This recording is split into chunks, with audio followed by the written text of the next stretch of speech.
From Keene in the Shire, the Liberty Media capital of the world, this is Daryl W. Perry, host of FPP Radio News for Friday, September 30th, 2016. Silver is trading at $19.32 per ounce. Gold is valued at $1,324 per ounce. And according to BitcoinAverage.com, the average price of Bitcoin is $607.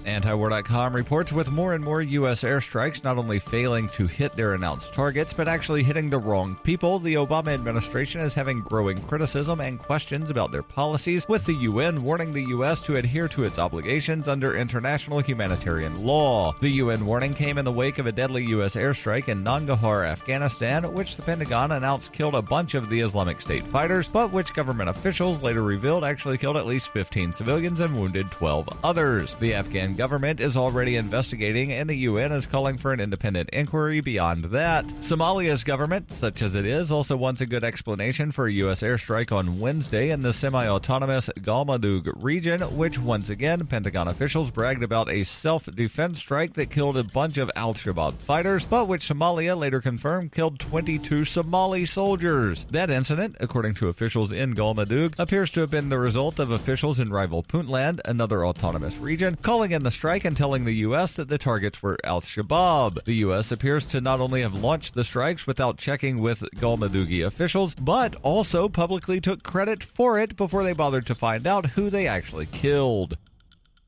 When you hear the word lobbyist, you probably think about greedy corporations, but not all lobbyists are the same. Some are fighting for the freedoms you hold dear. Liberty Lobby LLC is doing just that in New Hampshire, working hard to represent you, not some special interest group. You can help by going to libertylobby.xyz, where your contribution will give us the tools we need to ensure that your voice is heard. Visit libertylobby.xyz today to find out more.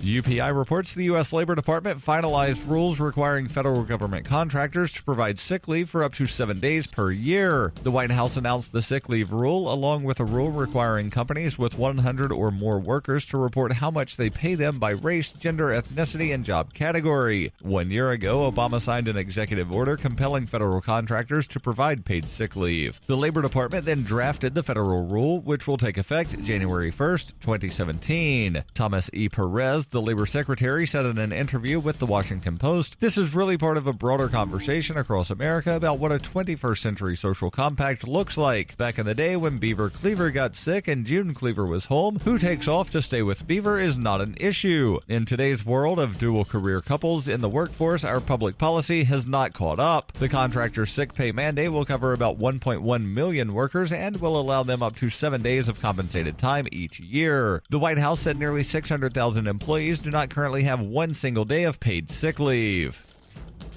For nearly 40 years, Robertson Roberts brokerage has been a trusted source for buying and selling precious metals like gold and silver. They also take Bitcoin for precious metal purchases and have permanently removed the minimum purchase amount for all orders paid in the digital currency. Call Robertson Roberts today for knowledgeable advice on buying and selling precious metals and a forward-thinking approach to new technologies. 800-874-9760 or visit online at rrbi.co.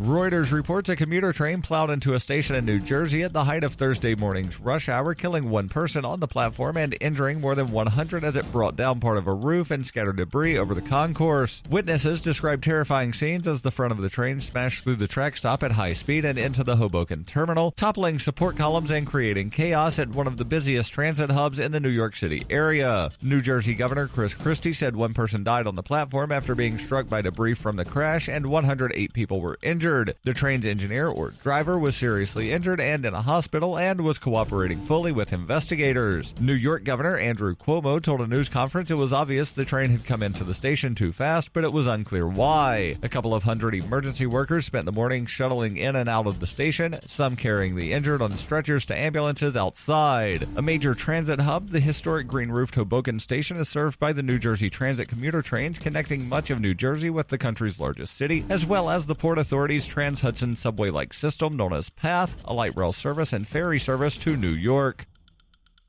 This has been FPP Radio News, online at fppradio.com.